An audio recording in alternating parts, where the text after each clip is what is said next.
In just a couple of minutes from now, we'll be taking you live as promised to the Hostomel airbase north of Kyiv, where you're about to see a truly heart-shattering sight.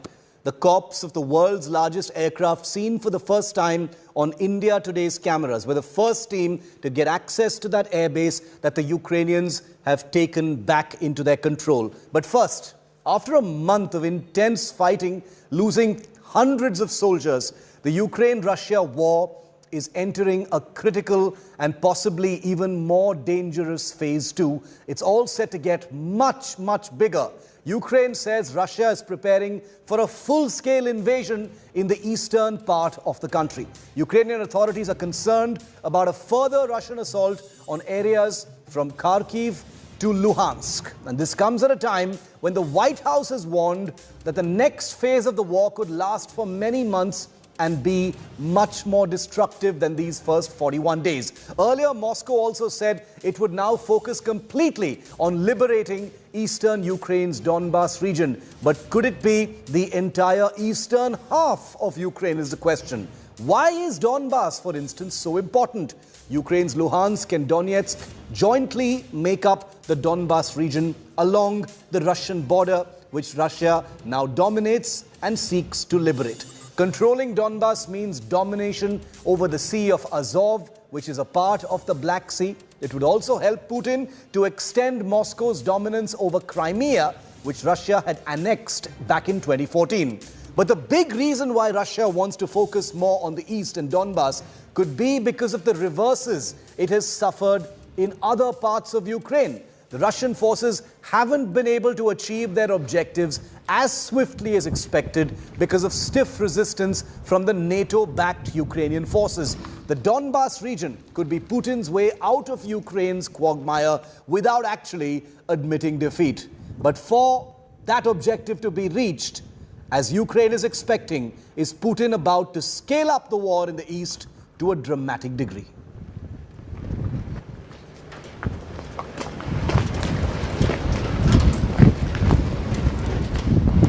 Let's show you what the map of Ukraine currently looks like, both as far as the fight back by Ukraine is concerned, as well as where the attacks are happening. And this map makes it completely clear, viewer, where the military strength of Russia is really focused. Now, Kyiv is where the de-escalation has happened. That's the capital there. But the big attacks are taking place in the concentrated area of the east. Luhansk and Donetsk make up the Donbas region. And this red-painted section of eastern Ukraine is what Putin is completely dominating at this point of time. It's been completely leveled. It is dominating this area, and this is what Putin currently seeks to liberate. Kharkiv, which is the second largest city in Ukraine, 40 kilometers from the Russian border, is also being attacked. Many parts of it are totally damaged. Now let's tell you where the big fight back is actually taking place. This is a map of Ukraine that actually shows you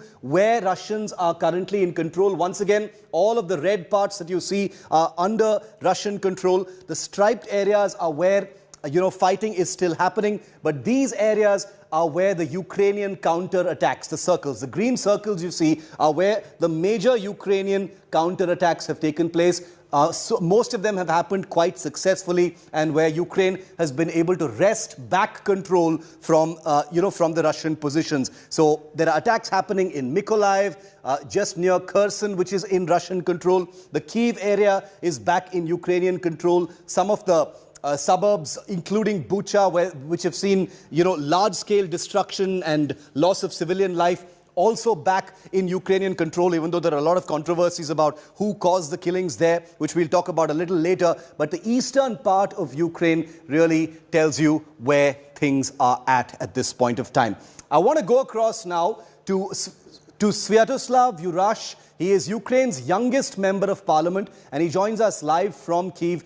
He was one of the first politicians in Ukraine to actually pick up a weapon and say, I'm going to stand guard. In fact, he still does that. Sviatoslav, the first question, I want to ask you, could Ukraine get cut off from the east if there is some kind of big attack? Is there a big attack? We're getting a sense that the Ukrainian government expects that there's going to be a big Russian attack, much bigger than before, in the eastern part. The reality is that it's not just expectation, it's a reality. The Russians are trying to send their forces to the front lines in which they are causing most havoc. And what you see in Mariupol, for example, is just devastation, hell on earth. And they are trying to continue that in other cities of the eastern part of Ukraine. But again, we in this situation will be bowed. We won the Battle of Kyiv. They haven't regrouped here. They have fled en masse, leaving lots of their equipment, machinery behind. We will continue pushing, and we will continue getting the Russians to understand that they have no place in our country, that we will get them out. Could Ukraine get... Okay, Sviatoslav, I also wanted to ask you a question regarding, you know, the sense that we're getting from everything that's been happening inside Ukraine at this point of time, about whether, you know, Ukraine is expecting this large-scale attack, you know, coming in from the east. They've de-escalated in Kyiv and other areas, but what about the eastern areas? By no means. The reality is they have not been able to even take the territories of the Donetsk and Luhansk regions. Not to mention that that goal which they thought they would take in the first day, Kharkiv, which is one of the largest cities in Ukraine and has been resisting bravely no matter what Russians throw in terms of artillery or air power onto them. So the point here is that, again, we are showing very clearly to the world that the East is something that you cannot cut off or take away from Ukraine, any part of Ukraine for that matter. But in the East, we are putting the fight that will be in the history books.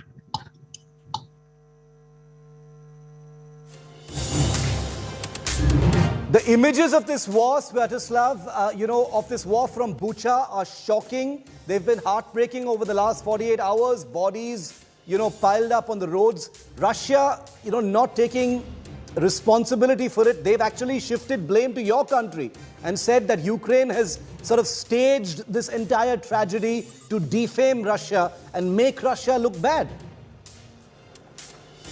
Yes, Russia has been lying many, many times over, not just over this war, but throughout Mr. Putin's rule. And that's been the policy of Russia, not just about the wars they waged, but assassinations they conducted within other countries, poisoning of their own opposition figures, and blatant violation of every single law, whether it's international, local, or moral, or ethical. So there is, as there was never a reason to trust Putin, so there is no reason to trust him now. And the reality is that Bucha is full of evidence, and journalists from the entire world. Thank you for that. Stay safe. And I'm now for a big world exclusive. We're going straight to Gaurav Sawant, our senior executive editor, who's at the Hostomel airbase. Gaurav Sawant is standing in front of the corpse of the world's biggest aircraft. These are images that no Indian television channel has. These are images that most people in the world have not seen through the eyes of a journalist. And Gaurav Sawant is the world's first to actually be there in Hostomel. He's got his microphone. That's the mangled remains of the AN-225 Mriya aircraft that's right behind Gaurav. Gaurav, you know, this was a airbase that was attacked and destroyed right at the beginning of the invasion, in the first few days of this invasion. Take us through what you're seeing right now, Gaurav. That aircraft completely destroyed, for starters. Okay, what a tragedy. We've lost that line for a moment. We're going to go back to Gaurav in just a moment. But that picture, that image was of Gaurav Sawant standing right in front of the AN-225 Mriya aircraft. We're going to speed up this connection so we get Gaurav back live, because these are exclusive images. Gaurav, take us through what you're seeing. That's the aircraft right behind you. We are at the Hostomel airbase. This is from the cradle to the grave. This is Mriya AN-225, the biggest aircraft ever to fly. And this aircraft, it's actually, Shiv, you understand aviation, you love aviation, you will understand this. You can actually feel the pain when you look at this aircraft, the biggest aircraft, Soviet era engineering marvel. 6 engines, 3 on this side, 3 on that side, and this aircraft literally cut into half by a massive missile strike that took place. And Shiv, we are at the Hostomel airbase. There is a lot of unexploded cargo here at this point of time. But just for size, this is a strategic lift transport aircraft, the biggest of such aircraft ever to be built. And this aircraft now just lies, it's shattered. Just compare this size and those small aircraft standing there. You can just compare the size of these two aircraft and you can make out. Hello, India. From Ukraine. How are you? I'm okay. This is a Ukraine army officer who's guarding this place now. But Shiv, I want to show you this airbase. You understand the importance of Hostomel airbase. Russia tried to capture this many times. They launched their Spetsnaz, their special forces at this airfield, and they did not. Initially they succeeded, then they failed in counterattacks. Look at the anti-aircraft, tracked anti-aircraft guns here. Tracked anti-aircraft guns here, the S-300 system there, the tanks that are parked there, the missile tubes of the S-300 there, the anti-aircraft system here. And look, Shiv, all burnt, all burnt. This is the hangar, this is the main hangar of Mriya. Shiv, just look up here. The number of missiles and rockets fired, it's like pockmarked. This complete place is pockmarked with the rocket strikes, missile strikes, airburst, cargo, bomblets. This place littered with ammunition and a lot of unexploded ammunition also in this place. This actually the pride of Ukraine, the pride of Soviet Union at one point of time, Mriya AN-225. It's now just, it's cut into half, broken in 2 parts. That's not all. Shiv, you and I understand the importance of Antonov, India's AN-32 transport fighters, the strategic short takeoff aircraft that we require for Siachen, for Leh, for the northeast. They are all manufactured here at this Hostomel airbase, at the Antonov airbase. Some of them were here for retrofitting. They had to be rushed out. Some others need to come in for retrofitting and avionics and upgrades. They cannot come here anymore because this entire airbase has been shelled to bits. The hangar there, the building there, the hangars there, the aircraft that was standing there, they are all now perhaps damaged forever. This place is littered with so many bombs and bomblets that it will take months. We spoke to a Ukraine army officer with whom we've come to this place, and the engineers will take at least a month to clear this place before they can make it operational again. Now, the Russians wanted to occupy this airbase because they wanted to use this as the staging camp to launch future operations into Kyiv. They wanted an airbase very close to Kyiv, and they launched their special forces here. Remember that image just when the conflict had started of multiple helicopters coming into Kyiv and flying very low and landing here? Those were the helicopters that launched the special forces and brought them right to this point. And this is where the Ukrainians launched a very swift counter-attack. We also spoke to a special forces officer who's here. Of course, he spoke to us off camera, but he explained how they fought tooth and nail, and there's massive damage. We'll show you reports of the damage that's been caused to entire Hostomel. There's not one building that's standing there undamaged at this point of time. Street by street fighting took place before the Russians were pushed back, and once again the Ukrainians now control this territory after the Russians withdrew. But this too was a place like Irpin and Bucha where the Russians had come in big numbers but then had to retreat. Shiv. Gaurav, first of all, I want you and Lalit to be very careful because like you rightly said, this was a place that was shelled mercilessly during the beginning days of the invasion. A lot of unexploded bomblets, shells, rockets could be strewn everywhere, especially near that aircraft. So my first point to you is please take all precautions. I know you're there with the Ukrainian armed forces, but it's always a risk to be in a place that has been shelled so fiercely. Is that entire area currently secured now, Gaurav? It's not being attacked anymore? Russian forces no longer anywhere near it?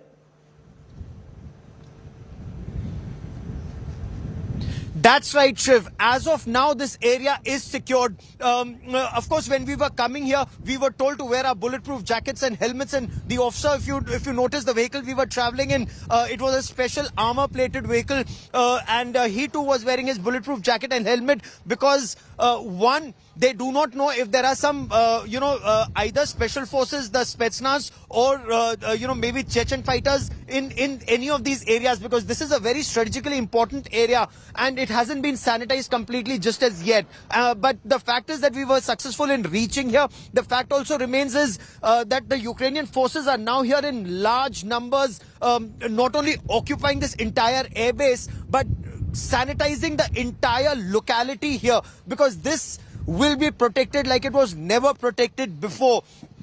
Borispil and Hostomel, these are the two major airfields around Kyiv. There are 15 air bases and airfields that were completely destroyed by Russians in the past 40 days through missile strikes, rocket strikes, air-launched air-to-ground missiles that were fired here. But while Borispil remained safe, Hostomel was completely destroyed, completely taken over by the Russians, regained by the Ukrainians, but not sanitized just as yet, with thousands of bomblets lying in areas and thousands of unexploded bombs lying around.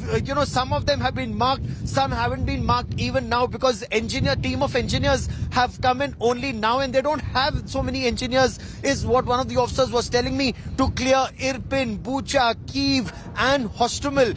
So they're prioritizing. They want residential areas to be secured first and then this area. So army itself will be clearing this area. But Shiv, you can well understand, you can well appreciate the loss that not just Ukraine or Russia, it's in aviation lovers across the world look at this picture and they'll be in deep, deep pain and anguish. This is there are so many different ways that this story is so distressing. The human cost, the devastation to neighborhoods, the number of children, who've been left without parents, the number of people who've been left without homes, the huge humanitarian crisis, the large loss of civilian life. And on the other hand, a true national icon of Ukraine that's just sitting right behind you, Gaurav.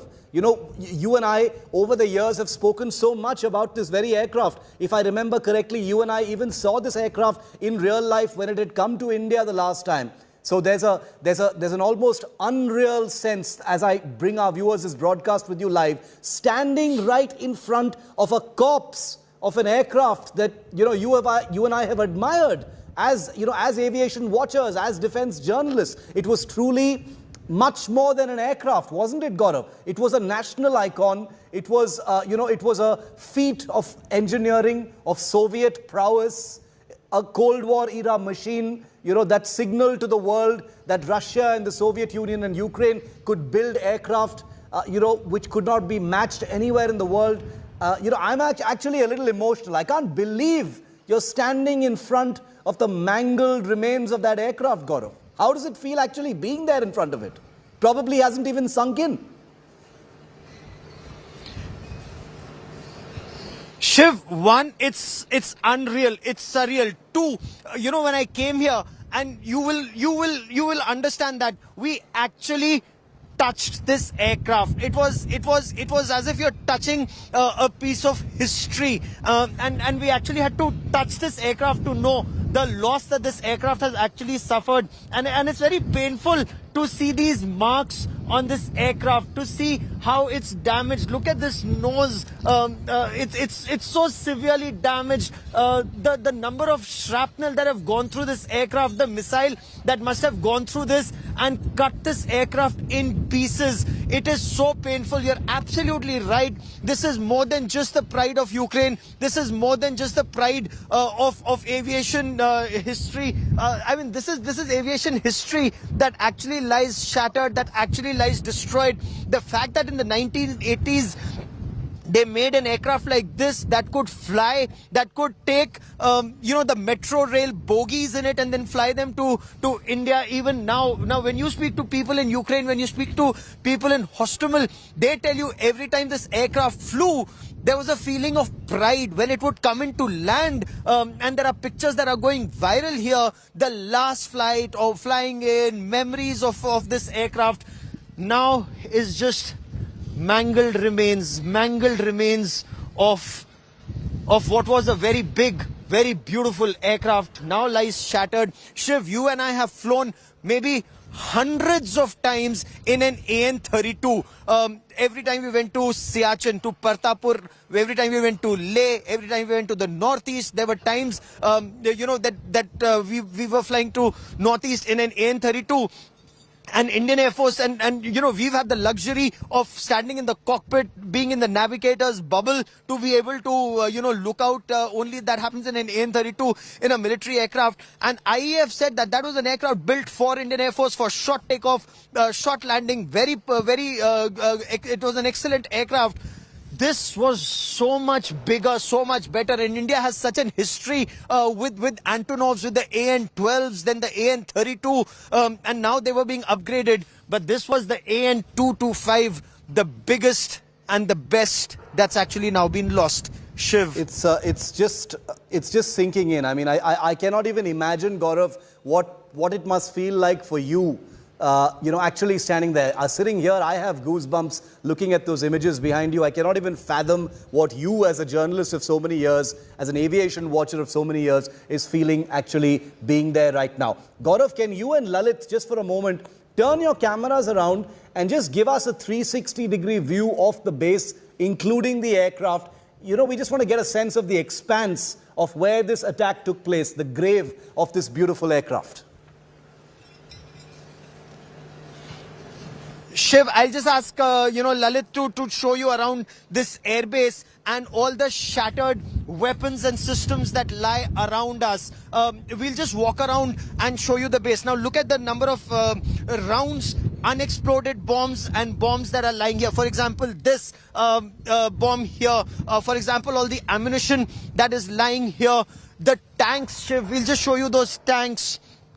The armored personnel carriers and tanks that are lying here. Just walk around, Lalit. Just show them the place. Lalit. Those are some anti-aircraft guns that are put there, that have been completely destroyed. And Shiv, this just gives you an idea of the kind of battles that have taken place to attack, defend, capture this place. That's a T-72 mangled remains of what was once a T-72 tank. That's a BMP-2. The army, the Ukrainian army is also now here. They're actually, flying drones also to know the kind of damage that has been caused to this place. Shiv, you also have an S-300 system, or what remains of an S-300 system from its command post here to the missile tubes that are there, also destroyed in very precise Russian attack. So Shiv, this is the airfield. This is the Antonov airfield. The main hangar. There are other aircraft inside there.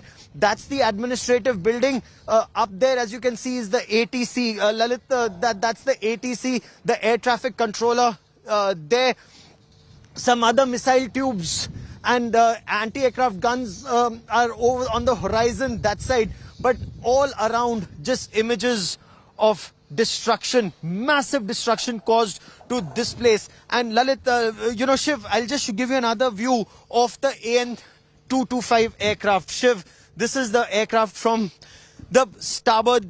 I'll show you both the port and the starboard side, the right and the left side of this aircraft, and we'll walk along. Shiv, a lot of effort was made to defend this place. Look at this aircraft and the anti-aircraft guns. And Shiv, the surface-to-air missile defense system parked very, very close. An attempt to save this aircraft. Perhaps they tried everything that they could to save this. But if you just look around, Shiv, this is what remains of the AN-225. The cockpit, or what was once the cockpit. This is what this aircraft now looks like. We are trying to get closer, though we've been warned against this. Shiv, we've been warned against this because there could be a lot of unexploded bombs or bomblets here even now. Yeah, be careful, Gaurav. We don't need to do that. All safety first, please. Big buses inside, big bogies were inside, and with the 6 huge engines. I mean, just Shiv, look at this engine. Unbelievable. Look at this powerful engine. now just destroyed. It's surreal, Shiv. It's unbelievable what's happened to this aircraft. A piece of history now. From the cradle to the grave, actually. Built here, kept here, and now destroyed here, Shiv. Gaurav, your ground report just now from Hostomel is something that's been watched by millions of people, not just here in India, but around the world. And it will pass into the history books, because what you've done is basically give the world, perhaps the closest view. I don't think anybody's, had the guts to walk that close. And once again, I want you and Lalit to be very careful. But you've given us a really, really close view of a piece of history, a piece of, an iconic piece of Ukraine's, national stature that is now relegated to history. What a terribly sad image. What a tragic ground report. And I can only feel what you and Lalit must be feeling there at Hostomel. So I thank you. And we will continue to connect with you, Gaurav. Thanks very much for joining me live from the Hostomel airbase that's just north of Kyiv. Let me now show you what Hostomel looked like before. It was one of the first places that was attacked by Russian airborne troops in the early days of this invasion. The airport was home, as you just saw, to the world's biggest ever aircraft, the Antonov AN-225 Mriya, which means dream in Ukraine. What a huge irony. And as you saw in that report by Gaurav, it was completely destroyed. Take a look at this report of what it was like before, and you've seen how it is now.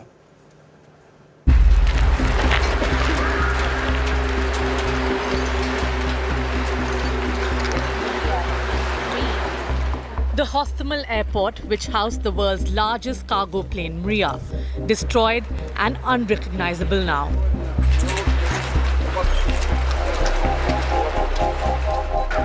"40 days into the war, this airport lies abandoned and wrecked after a targeted attack by Russia. Ukrainian forces have now regained control of Hostomel, but there's nothing left of this airport or of the beloved Mriya.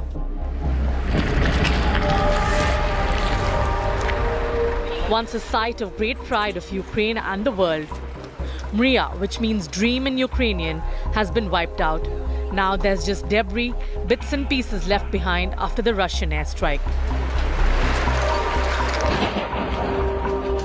Russian forces had set their eyes on the Hostomel airport almost immediately after the invasion began. The reason? The strategic location of this airport, located less than 10 kilometers outside of the capital, Kyiv.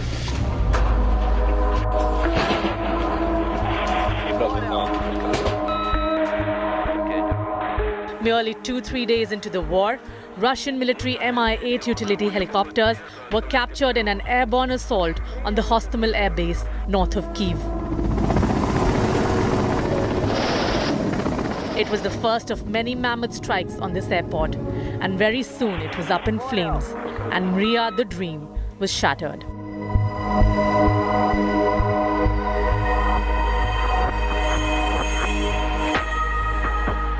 Once a pride of Ukraine has now been reduced to a burnt-out mass of debris, and the world's largest aircraft now lies destroyed in its hangar, never to take to the skies again. Bureau Report, India Today. And what we've just shown you in Hostomel comes in the wake of global outrage over the killing of civilians in Bucha.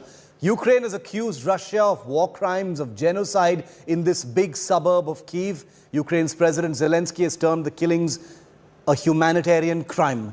But Moscow has called Ukraine's version of the Bucha killings a fake, staged attack just to defame Russia. Meanwhile, US President Joe Biden has sought a war crimes trial against Putin. Here's the huge international crossfire over what happened in Bucha.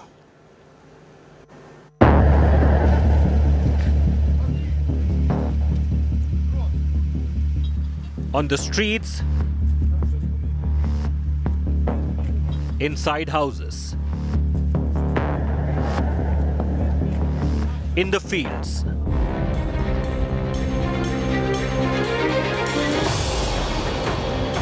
when Russian forces retreated from Bucha, a Kyiv suburb, bodies of civilians were found strewn across the landscape. Many of them had their hands tied. Since the withdrawal, horrific images of mass grave sites have emerged.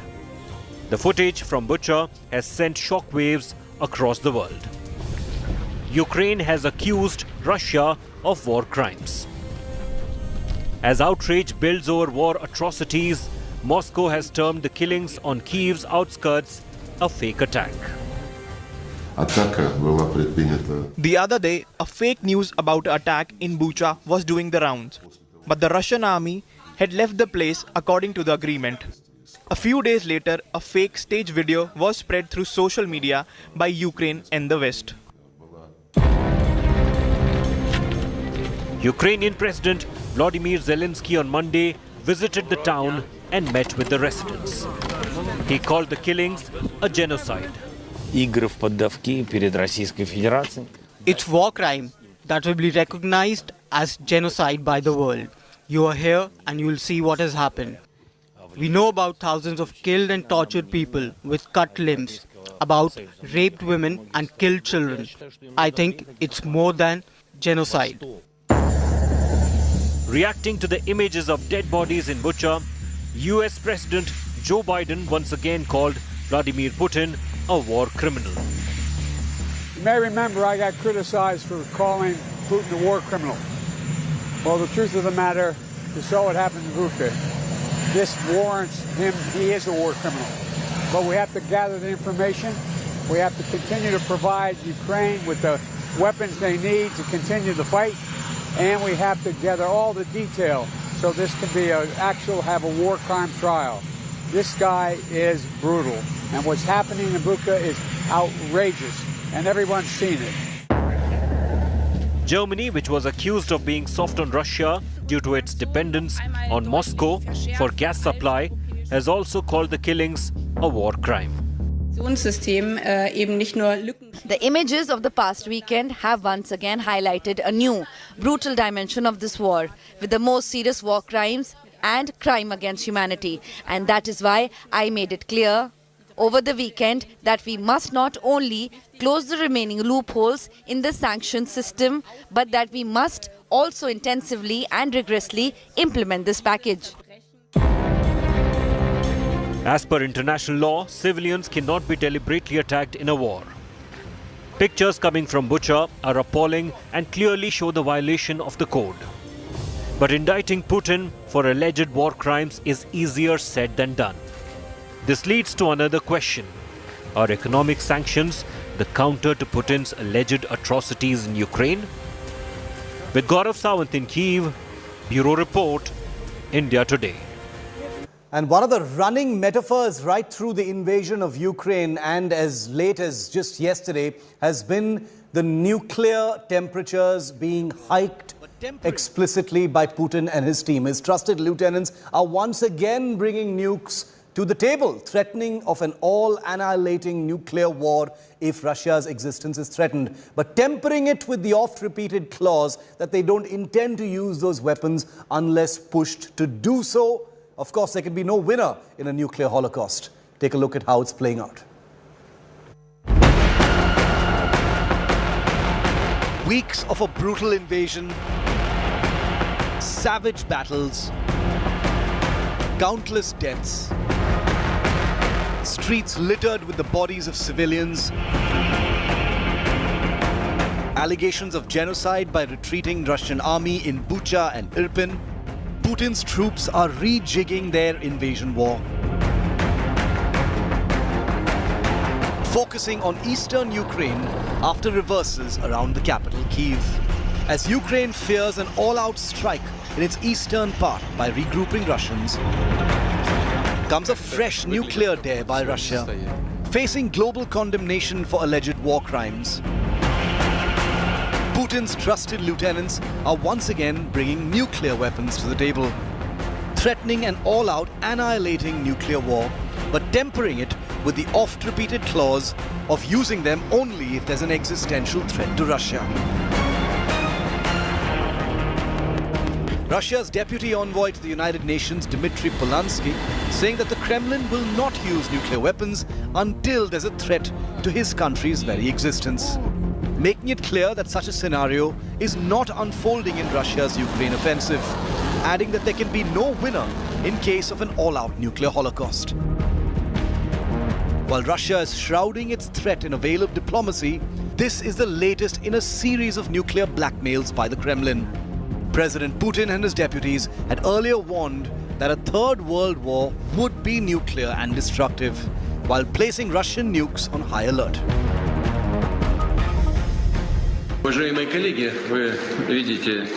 Dear colleagues, as you can see, not only Western countries take unfriendly measures against our country. In the economic dimension, I mean the illegal sanctions that everyone knows about very well. But the top officials of leading NATO countries allow themselves to make aggressive statements with regard to our country. That is why I ordered Defense Minister and Chief of General Staff to put Russian army deterrence forces on high alert. There is a threat for existence of the state in our country. We can use, and we will actually use, nuclear weapons to eliminate the threat for the existence of our country. Let me assure you, a responsible member of the international community committed to its obligations to non-proliferation of weapons of mass destruction.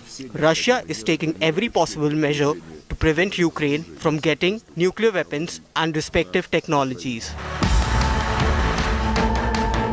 Sweden had earlier claimed that 2 of 4 Russian jets that violated its airspace near the island of Gotland on March the 2nd were equipped with nuclear weapons.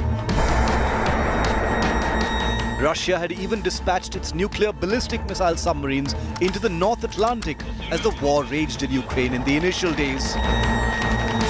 Is Putin merely stating the obvious or sending a chilling message that the world is yet to decipher? Bureau Report, India Today.